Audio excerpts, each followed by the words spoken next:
Welcome to Real Talk on Talent, a human resources podcast where we talk about talent acquisition, recruiting, and all things hiring.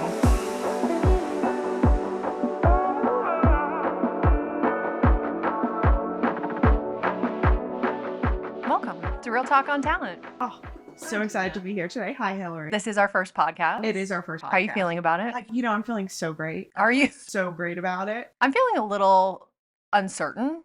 Oh, slightly. We're just going to get into the swing of things. But all right, well, let's get into it. Can you please tell me from your perspective, what is the purpose of this podcast? It's a great question. So we're going to talk real about talent acquisition. Nailed it. And we're going to talk about our experiences, what we see out there, what's happening with our partners, with the people we know. And we're going to break down TA and kind of look at the main areas and figure out if people can get better, what they're doing wrong, what they like to right. And for me, I think one of the most important things is giving both some very tactical insights. Yes. So like if you're a recruiter, if you're a hiring manager, if you're a manager of a recruitment team, we're going to talk about some of those best practices that we see in general. Yep. But we're also, because you and I cannot help ourselves, dive into the larger strategic side. We are. One of my favorite things is sitting down with leaders and thinking long-term, thinking big picture.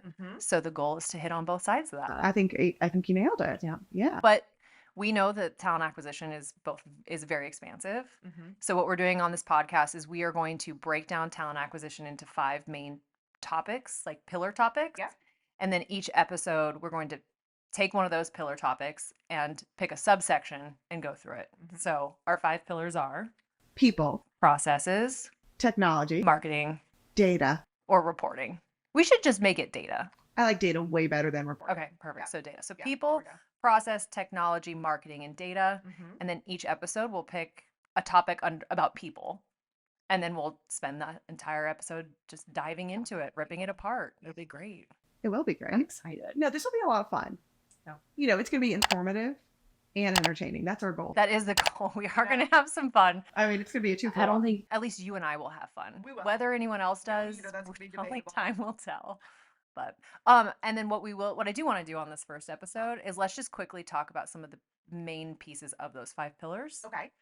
So that we can kind of give some context of what we mean, or some of the hot topics that we're seeing right now. Perfect. And so let's jump into that. Okay, that sounds great.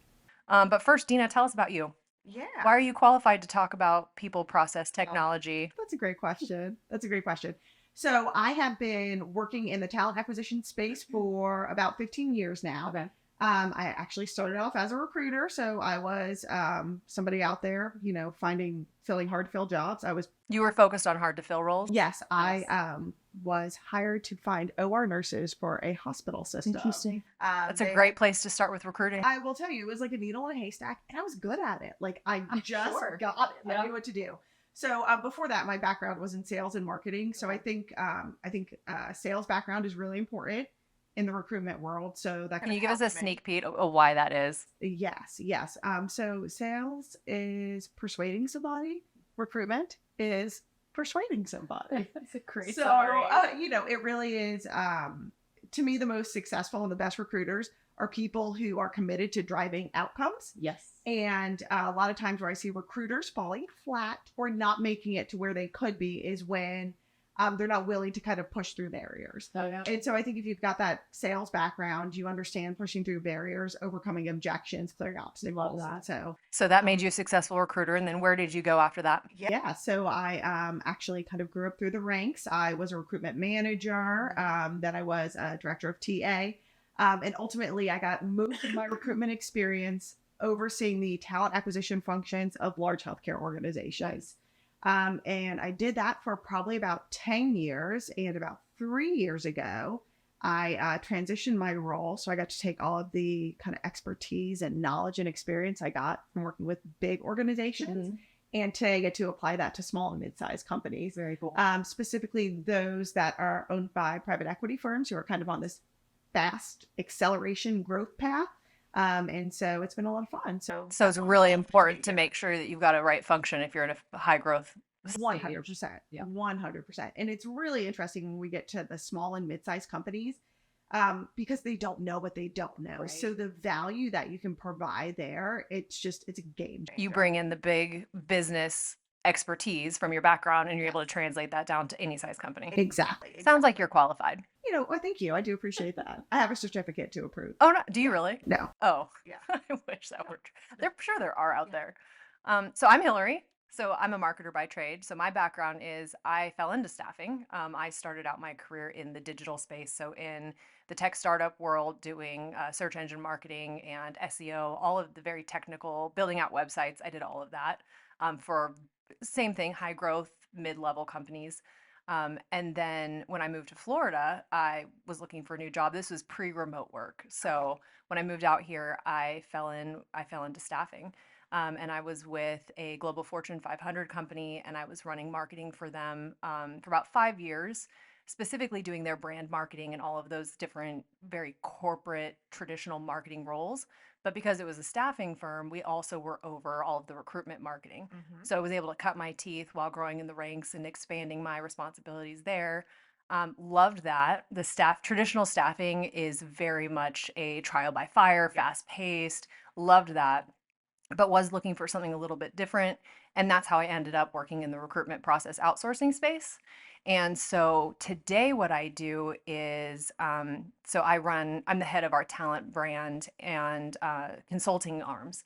And there are three things that really tie into that. So, as part of our operational function, as you know, Dina, we have recruitment marketing built into it. So, I have a team dedicated to building recruitment marketing strategy in partnership with our ops leaders so we can provide any sort of recruitment efforts all for that the enablement of the team so the recruiters can sell, build relationships, and we can help drive candidates and convert them. Give us some examples of specific recruitment marketing. Yeah, absolutely. So email campaigns, so the kind of that audience engagement to build relationships. We also do job advertising across different job boards or augmenting larger brand advertising campaigns with geofencing, that kind of stuff. Okay. So anything you could think of, market intel, research, literally you name it, we get in there and help figure out how to know who candidates are, where they are, and how to bring them in. So that's one big thing. The other piece we do is our employer branding side of the house. And so think about messaging, thinking about market differentiation, how you really sell your employer story. So I have a team that does that, kind of does it in almost an agency way, but agency to me is a bit of a four-letter word. I prefer to not be viewed as someone leading an agency, but it's the easiest way to think about it. And then the consulting piece is, and you and I actually do this together, We do. the consulting side is we look at pretty much any expertise that can augment outside of a standard recruitment or marketing relationship and bring that to the table, assessing technology, helping integrate it, all that kind of stuff. So very busy world for me, but that's what I do. Awesome. Dina, you want to talk a little bit about Hueman? Just do a quick update on that before we get into, yeah. Yep. Let's talk about who our employer is. Okay, we can do that. So Hueman is a recruitment company, and we really have kind of two different divisions. We have recruitment process outsourcing, and then we have our direct hire division. Recruitment process outsourcing is kind of the white glove, Premium relationship. exactly. Think of organizations who are hiring thousands of people a year.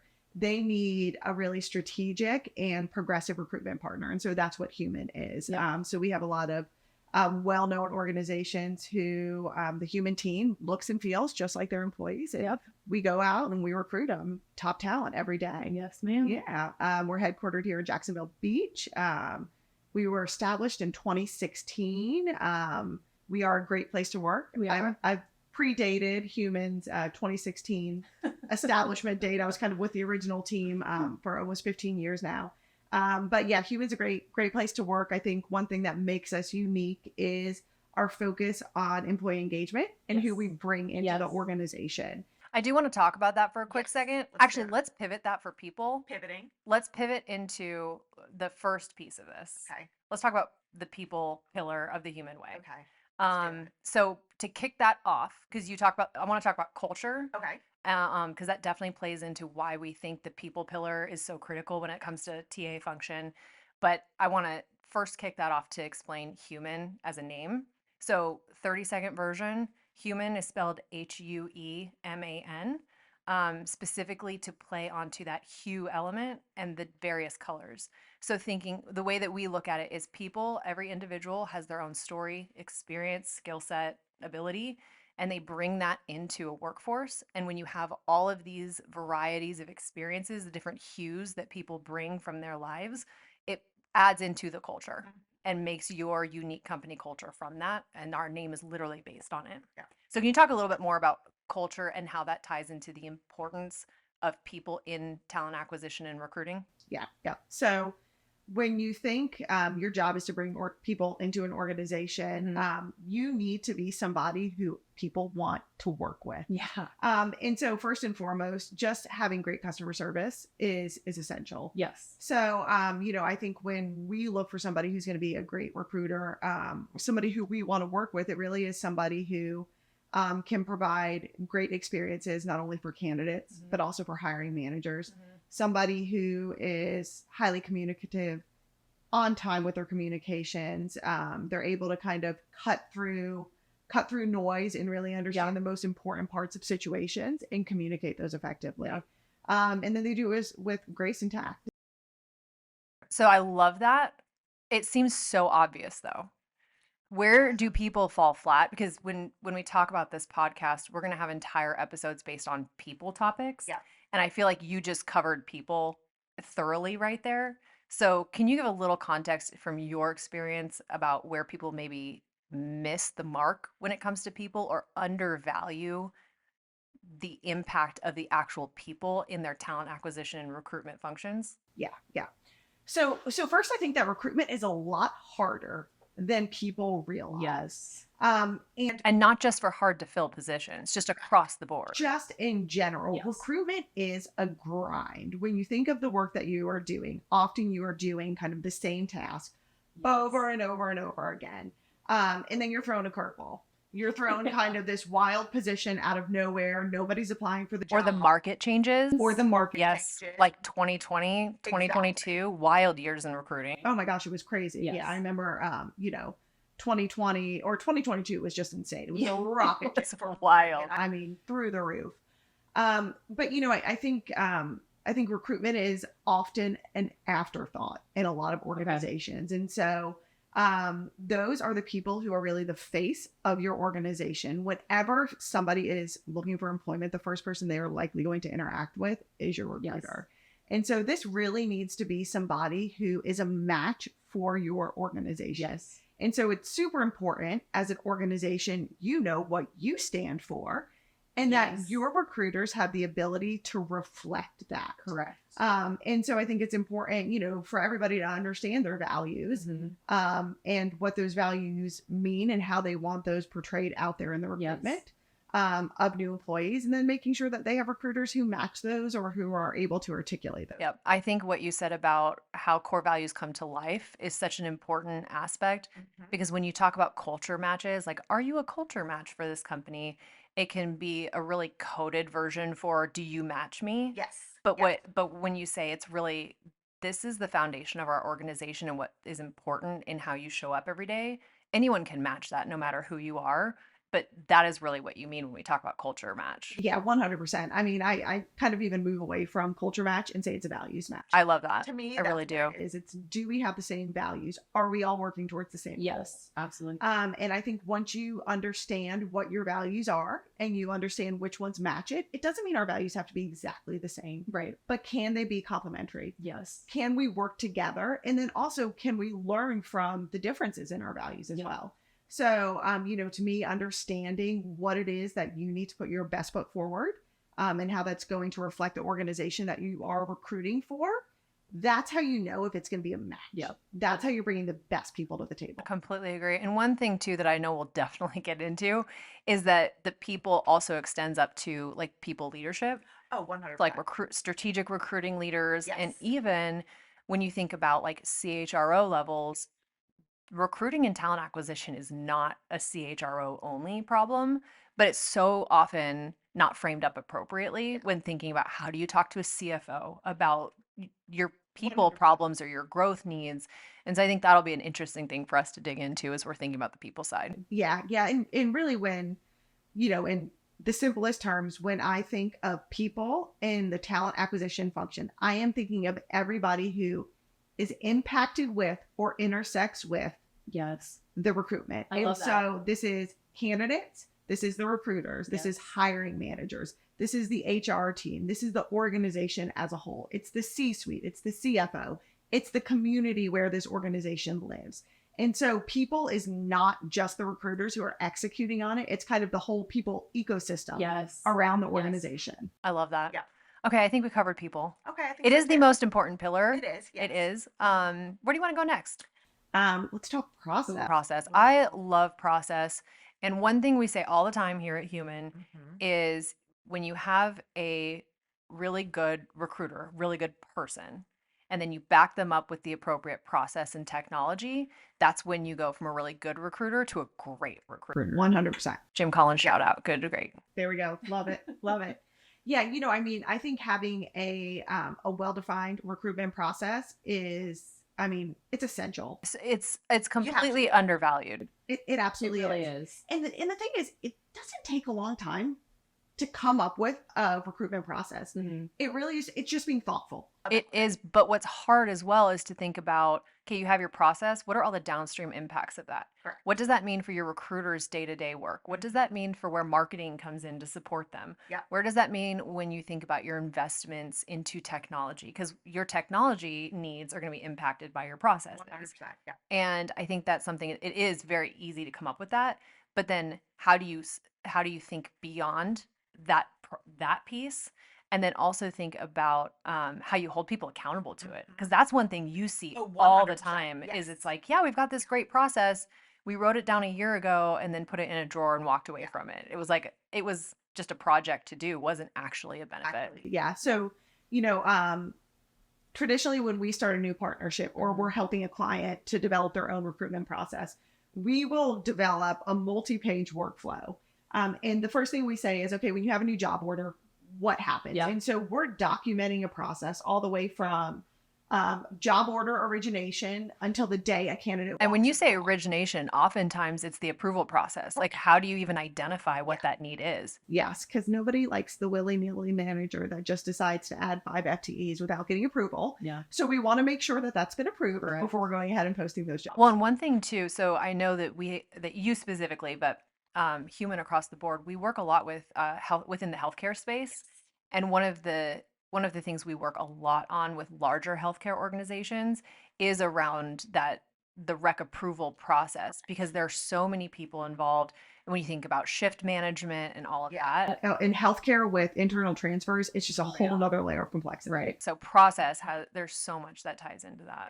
Yeah, and a great process is it's going to be really efficient. It's going to allow candidates to move through quickly. It's going to provide hiring managers with a great experience. And I would say that this is kind of a controversial opinion here. Controversial yet brave. Here we go. Yeah. So I think that when it comes to a recruitment process, the recruiters are the ones who should take on inefficiencies in the process. It shouldn't be the hiring manager. Yes. And it shouldn't be the candidate. Yes. As a recruiter, our job is to make it as easy for other people to get through the process. So if a process needs to be burdensome or inefficient, I, as a recruiter, want to own that part because I know I can drive through it. I can break through those outcomes. I agree with that. And I think that it is also the responsibility of the talent acquisition leadership to understand what those inefficiencies are and advocate for the correct investments or changes to remove that from the recruiter. 100%. So it's definitely tied into that. Yeah. I love that.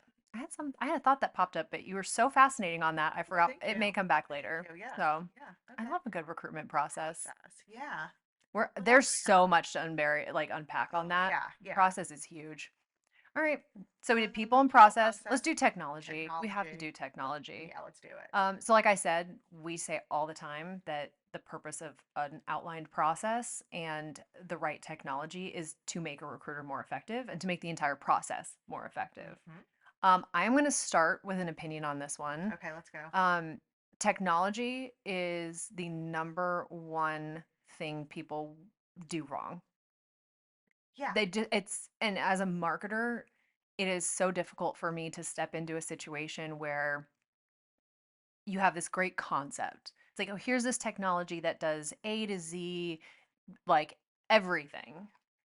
And everybody hates it because they purchased an idea without an understanding of what actually was needed and what people were capable of even adopting.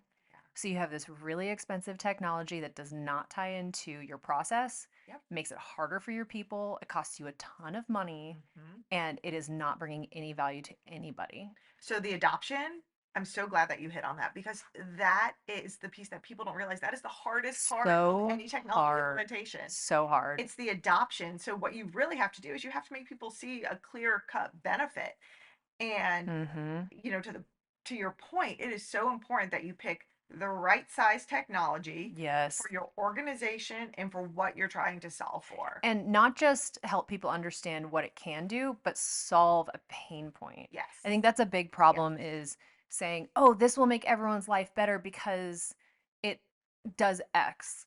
Well, if your recruitment team or your hiring managers have never once considered X, but they're constantly having issues with Y, then you completely miss the mark. Yeah. That's what you should be focusing on first, because that's where people are actually going to make a change. Yeah. And it is tied into process. That's why we started there. Yeah, for sure. I mean, how many times have we done an assessment with an organization and the most foundational technology has not even been considered or integrated, but there's this weird, complex, like bright, shiny new toy that's there and no one uses? Yep. All the time. Yeah. And, so one thing that we always like to do when we're starting a consulting engagement, or we're, somebody will come to us and say, our recruitment is broken. So first thing we do is we say, okay, pick up your phone and try to apply for a job at your own company. Oh my gosh. And it is amazing how many people can't do it. Or can't even find their jobs. Can't even find their jobs. We'll get into that with marketing. Yeah. I'm like, what do you mean? So, I mean, and this is to me, like, technology is just essential. Salespeople use CRMs. Recruiters and recruitment companies use ATSs. Yes. ATSs are not a one-size-fits-all solution. There are different ATSs with different resources based on what your organization needs. So, well, and to be fair, there are CRMs, different. Okay, you're right. Same acronym, different word. Yes. But you are Candidate correct. Relationship. Correct. Not client relationship. Not to confuse us a little bit more. Listen, technology is a world of acronyms. It really Alphabet is. soup. Yeah. It's just wild. It is crazy. I don't know about that anymore. That is one that we're going to have so many topics, and that's a little bit of a hot button issue for me that I'm going to have to keep myself very focused on the topic, because I could ramble about technology. Okay, I am totally with you. And I mean, I will tell you, there are people pushing some technology out there right now, and I'm like, and let's talk about AI. Oh, I was about to say, let's not talk about AI. Okay. We're going to need we're going to have to, 30 seconds, because we're going to have to do a whole episode on AI. Okay, so here's my spiel on AI and recruitment. So yes, there's absolutely a place for AI in recruitment. Oh, absolutely. Looked at some super sweet technology. You love ChatGPT. I love ChatGPT. But if you're having to program the answers into a system and actually write the verbiage, that is not AI technology. Oh, when you're talking about like if it's an if then, like, oh yeah, I have been on that soapbox for years. I'm like, this is not true AI. It is out now, which is great, but listen, again, hot button issue for me. I only say that because A, it drives me crazy, and I know so many people who are like, oh, we're gonna get this technology, it's AI, and I'm like, is it? No. Or are you programming in all the answers? Correct. Which is yeah. Wow. That one for later. Who knew? Apparently that's going to be one of our first topics if we're jumping into that. So anyway, technology is critical to recruiting. Last thing I'll say on this. Okay. We talked about technology, how it's critical for efficiencies, which impacts recruiting, but how those efficiencies can also open up a recruiter to manage those relationships better or automate some of those relationships. A misunderstanding of technology. I think we'll spend a lot of time talking about just it's technology does not replace the recruiter. No, it does not. No. It only makes them stronger. Now song stuck in my head. I'm gonna save everyone from attempting to sing it. I was just gonna do it myself, No, but it's it's not. not good. We're moving on. Okay, here we go. Right. I feel like I should talk about marketing since I'm the marketing expert. You can kick us off, my friend. So the next pillar, so we've done people, process, technology. We'll do marketing. Would you like us to start us off on marketing? You know what, Hillary? I'll let you handle this one. Let's handle marketing. I often say, or I shouldn't say often, the number one thing I say when it comes to recruitment marketing is historically talent acquisition was completely owned within an HR function. And in a world of classified ads and paper resumes and all of that, it made sense. And even today, recruitment, talent acquisition, all of that hiring knowledge still is housed under HR or talent acquisition. But today, recruiters are not working in the classifieds. They're not submitting newspaper ads. Giant asterisk on that because I know that some places that does still work. We'll get into that. But they're now working, recruiters are now working in a digital space. And talent acquisition leaders are now having to talk about their function in a very data-driven way. And that technology and digital knowledge is historically housed in marketing. So there's been this giant knowledge gap between those two functions.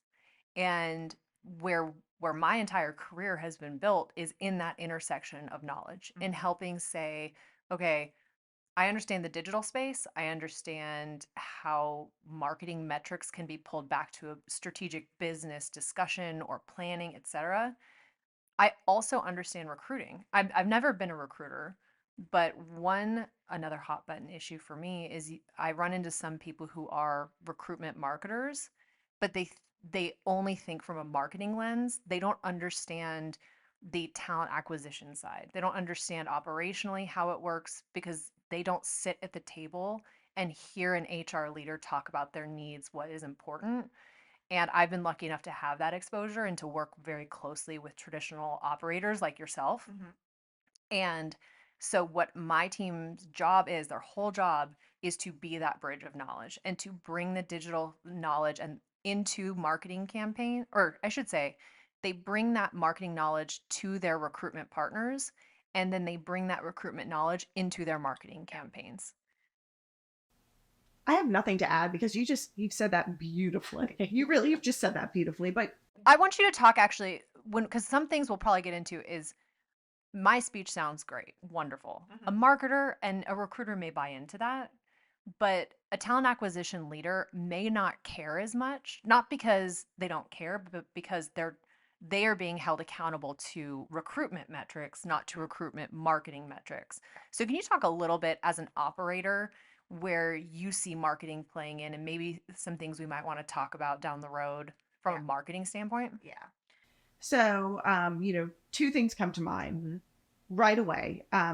Just managing Indeed spend. PPC. Advertising spend is wild. So recruiters should not be managing advertising spend with no parameters, no guidelines, no know-how. Agreed. I see people overspending. They need a process. People overspend like crazy there. So it becomes a crutch. It does. It becomes a crutch. Yes. Oh, just, PPC it. I love what we do here is we actually have a recruitment matrix. And it's basically saying before you're going to sponsor a job on Indeed, job boards, whatever it is, you've got to look at all these other criteria. Have you done this, this, and this? It doesn't make sense. It comes in strategically at the right place. Exactly. So as a leader, if you're thinking about your budgets and all of that, that's a really easy lever to manage 100%. And be more efficient. Yeah. If I were to say, I talk to people who, you can reduce their Indeed spend by 50% by just managing it correctly. Correct. And so easily as an operator, that's a compelling area, that helps me want to buy into what you're doing. Well, and your cost per hire immediately goes down. Exactly. Yeah. Exactly. Huge. Yep. And then employer brand. So, employer brand is so important today. Like people don't just want jobs anymore. 100%. People want to work at an organization where they can relate to. Yes. And that is more critical in industries where the talent is scarce. Yes. So to me, having a strong employer brand and really being able to articulate who you are as an employer is so important to win over great talent. I completely agree. And one giant competitor for talent that I think some TA or business leaders aren't considering is you don't need to work for someone to have a career. Like especially, and that's Correct. always been true. Mhm. But when you have millennials or Gen Zers who literally grew up in a world where not just being an influencer, like that's the most popular thing people will point to. But you can be a reseller of your skills on something like Fiverr. You could be a reseller of items on Etsy, or even reseller on or Amazon, but eBay. And that's just to say, just easy side hustles. But there are so many areas where people can decide what's important to them, what do they like doing, and go monetize it. Yep. And so that differentiate, being able to know this is who we are, Yes. it's so important. Yeah. Like almost sometimes beyond the job description. Well, and especially now, because what we're seeing a lot of employers do is it's not so much about the job requirements. We're looking for people with skills. Correct. Transferable skills. Correct. And so, that means candidates have a lot of options. Yes. And not only are we competing against other 9-to-5 jobs, we're competing against those side hustles where people can make a good living doing that. Yeah. They can. Yep. Oh my goodness. I already have like so many things we want to talk about with I know, this. right? This is Yeah. exciting. Okay. Okay, good. So that's marketing. Okay. So we did people, People. we did process, Uh-huh. technology, Yeah. marketing. Mm-hmm. I would like for you to kick us off on I and love reporting. data I and know. reporting. why. Please tell us why. Well, I was in Mu Alpha Theta when I was in high school, so that was I the didn't know manual. that. Oh, Okay. I did not know that. Yeah. Mu Alpha Theta. Like the smooth operator. Okay. Totally There you forgot. go. I was with you on that. Yeah, Okay. Okay, so I was in the math club. So no, I mean, to me, just like I'm sorry. How old were you when you were in the math club? I was good at math No, I'm not saying you weren't. I'm just. in high school. Oh, okay. Yeah. I didn't know. Keep going. Yeah, okay. We'll talk about this later. Yeah, if you want to have a math off, I'm more than You willing will to. win that one. I love Excel. No, I like Excel too. So here's the thing about data. Like it tells the story. It doesn't lie. Data doesn't lie. But you have to know how to read it. You have to know That data doesn't mean anything if you don't know the story that it's trying to tell. Yes, I yes. completely keep going Yep, because that's my 100%. hot button issue. Yes. So, what I love about recruitment data is, first, benchmarking. You can benchmark Yes. performance. I think probably there's benchmarking, there's financial metrics, and then there's looking at like recruitment performance ratios. Oh, which I love. I want to get into that so much. Yeah, like this is where I can start to geek out at. Yeah. So, recruitment performance ratios to me are so great at diagnosing issues and identifying bottlenecks. Yes. So Yes. that's one of the places where we'll always start with clients when they're saying, recruitment's broken. And it's Yeah. as simple as looking, you've got a 17-to-1 submit to hire Yeah. ratio. Let's figure out what the gap is. Or they think the issue is in like candidate flow, for example. Yes. But the numbers are saying that it's actually an issue with hiring manager handoff. Yep. And they're just barking up the complete wrong tree. Yeah. Yeah. So, I mean, I think that I love data for benchmarking to monitor progress. But to me, it is in the diagnostic. Like it's the Okay. diagnostic tool that data is. That's what I love about You it. love the diagnostics. Well, then how do you, when you talk to a partner and you've diagnosed the issue, Yeah. you've dived in, you dove in, Dove in. you dove I'm in. not a very good swimmer. I was not in the swim club. I was a swimmer. See? I was. There we go. I am a fabulous I swimmer. could see that. There you go. I could see that. So you dive in. Mhm. Ironically, I didn't know if we're gonna have to look that up because that's mean, gonna it bother is- me now. We just had a heavy lunch. We did. so- Thank you. Uh-huh. Thank you for the excuse. You're welcome. So you've jumped into all the numbers Uh-huh. and you've diagnosed the issue. Mm-hmm. What do you recommend people do with that beyond? So it's like, okay, here are the issues. Okay, we need to fix the issues, obviously, but then so what? So data tells a story, Yeah. and that story changes. Okay, Over yeah. And so there's this thing called the maximizer. I think it's like a personality trait where you fix something, but then it's never good enough. There's always an opportunity to make things better and make Yes. things better, Yes. and that's what data shows you. Yep. So you have a problem, you fix it. What you're going to see then are other opportunities from that data to make enhancements to your process. To get a deeper understanding of your story and how you clean it up and all that. Exactly. I love that you tied it back to process because it also, having the process and having those metrics tied to those key points in the process is a great way to understand and hold people accountable. Yes. Oh, 100%. So in data, I will tell you, so if you're a recruiter and you're listening, I know you've had the hiring manager who doesn't get back to you for 2 weeks. You lose all the candidates, and then all of a sudden they need the candidates right away, and it's your fault. Yes. Yeah. So guess what? Data is your friend here, guys. But if you really want to use data appropriately and you want to drive towards business outcomes with it, what you have to do is identify the KPIs that are most relevant for your organization 100%. related to talent acquisition And your process. And then you need to establish a cadence to review those. Yes. One thing I really like as well is, to your point, the evolution of data, and not just in problem solving, but we've had some really interesting conversations where we take talent acquisition data and tie it directly into a chief financial officer's like his or her world, where they literally sit down and say, okay, here's what I'm doing for the business strategically to understand what's happening today, where we need to go. And when you have and understand your data, you're able to speak to people in their own language. And someone like a CFO or a chief technical officer, like whatever it may be, if you're very metrics driven, which most C-suite are, then you're now going to be speaking to them at a completely different level. 100%. Yeah. There's power, and numbers are a universal language. Yes. And so understanding your numbers, that's going to help you communicate. So Well said. One thing I like to say a lot is it should be the goal of every TA leader to have recruitment be a recurring discussion point at the board level, regardless of your business like model. If you are if you're a business where your revenue is completely driven by headcount, it may already be at that level and be discussed. But going back to the hospital system, recruitment may not be discussed at board meetings or at that level at a regular cadence. And I think the only reason it's not is because we have not appropriately helped educate those individuals on the how critical it is. And that has to be founded in metrics, because that was one of the biggest mistakes I made as a young marketer. Is I was so story focused, because that's really what marketers are taught and where you start, and it's a huge love of mine. But if you are now talking to a business president, if you are selling a story, they're not going to care in the same way that I'm going to care as a marketer, because they are focused on metrics. Yeah. And when I was able to make that transition to go from storytelling with words to storytelling with numbers, completely different. And I think that's something that I've seen a lot of TA leaders make their own adjustment in that, because we live in such a digital, data-driven world.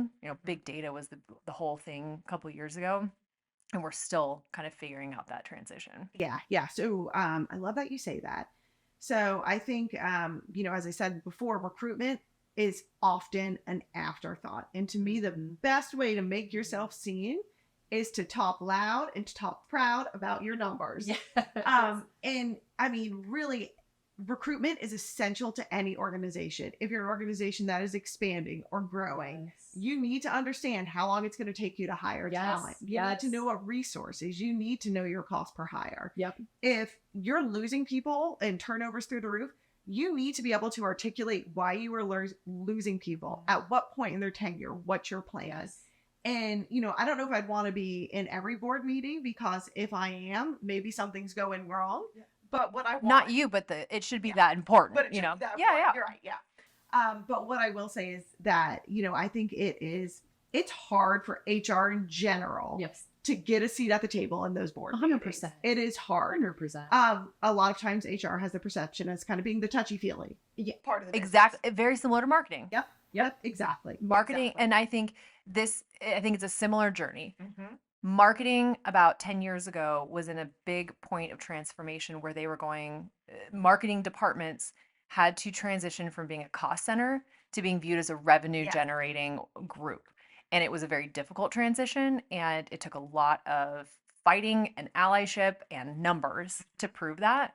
And I guess that's what I'm saying is, once marketing as an industry, as a profession, whatever, was able to prove that, it completely changed the way you view marketing. It, go from Mad Men to, you would now have a seat at the boardroom, maybe not every day. And I see a similar transition with talent acquisition, saying, okay, you're the touchy-feely, the HR people, whatever. And now it's like, no, we are your strategic people. Partner. Yes. Yeah. Yes. And the more relevant are or the closer people are to profits, probably the easier it is to have those 100%. conversations. And that goes back to what we talked about, is understanding your business model Yes. and then how your numbers speak into that. Yeah. I also think it's important to know which numbers to not look at. Oh, absolutely. Yeah. Absolutely. Yeah, you will see people racking their brain over, I don't know, involuntary turnover or voluntary, whatever it is. Like figure out what's important. Yeah. Figure out what's important. And so this goes back to the whole data thing. There are hundreds and hundreds of different data points that you as a talent leader can track. You need to figure out which ones are most related to your organization and driving the business forward. And those are the ones you need to focus on. Absolutely agree. I don't know how we're going to unpack all of this, Dina. I don't know either.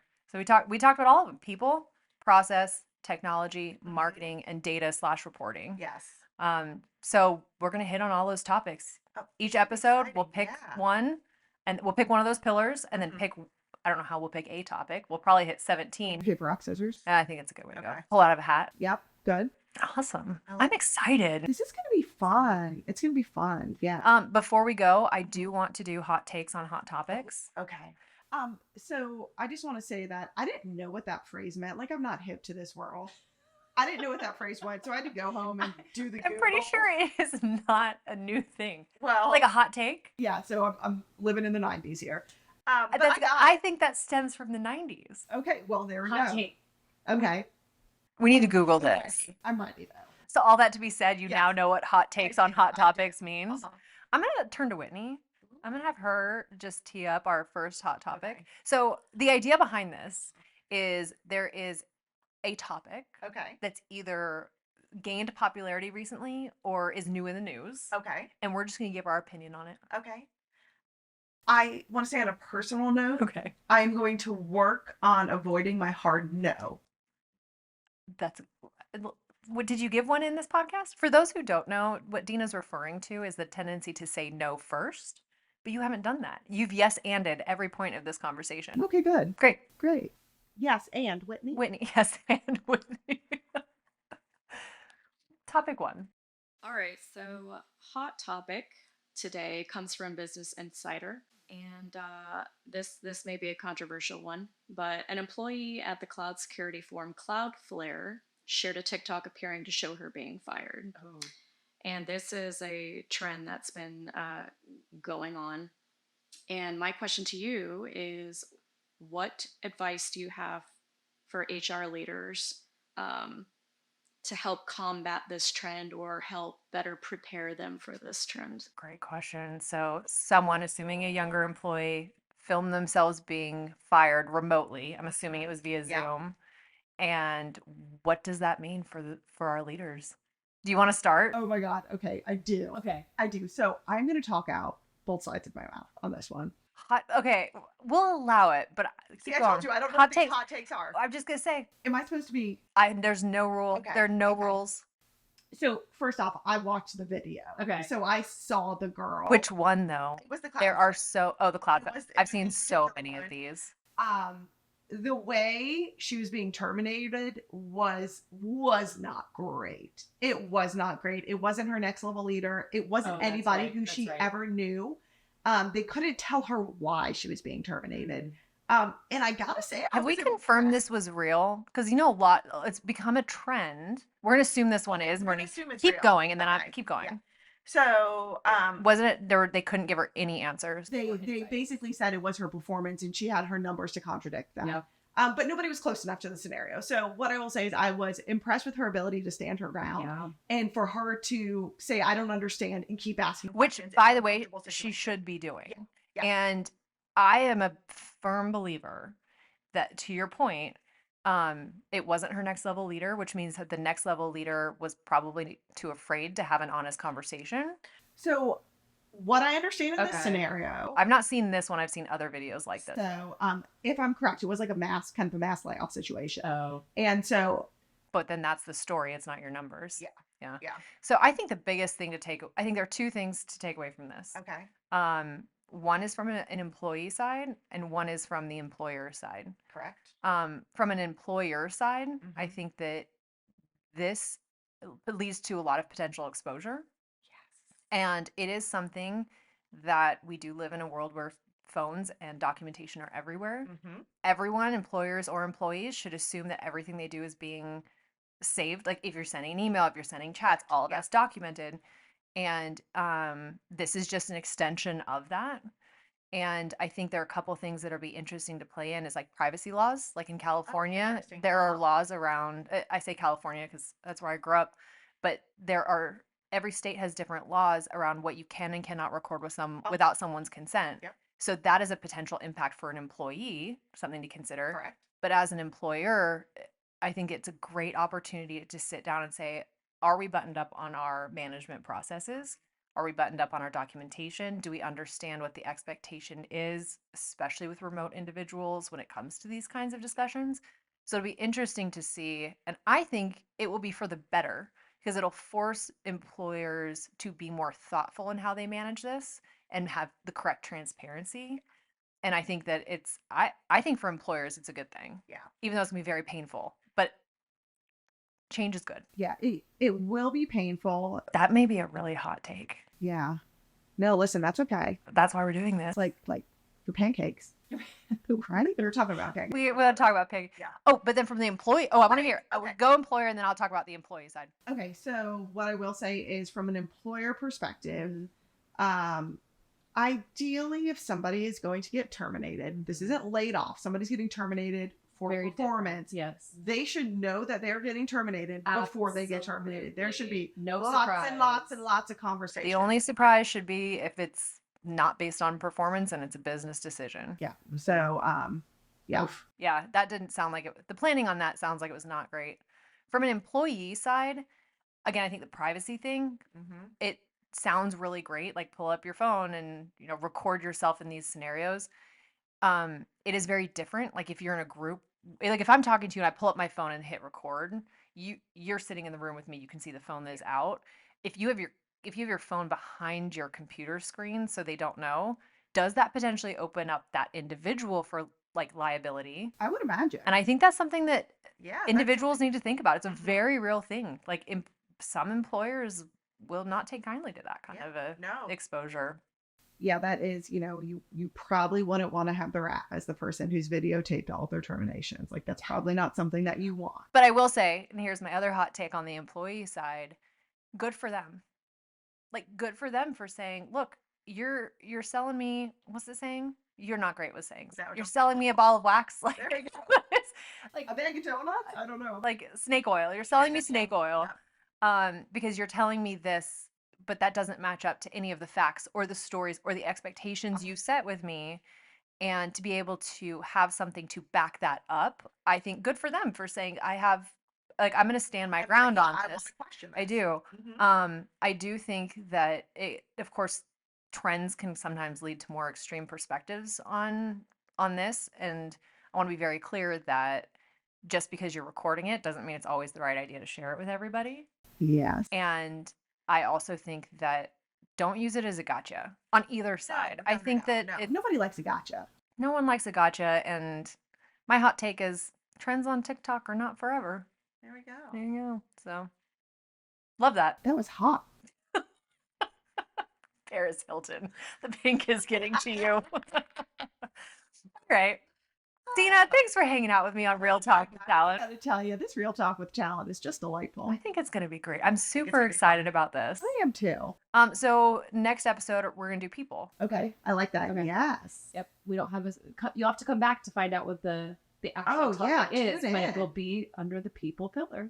Or if you're one of our many dedicated fans, you can go ahead and email us for some suggestions. We'd love to hear what you have to say. We love that. Many dedicated fans. This is our first podcast. The first podcast. Thanks for being here, everybody. And Dina, I'm so excited to do this with Always you. a pleasure. Always a pleasure. Perfect. Bye, everybody. Bye. Nah. I think we started on mine. Oh, yeah. All in kiss.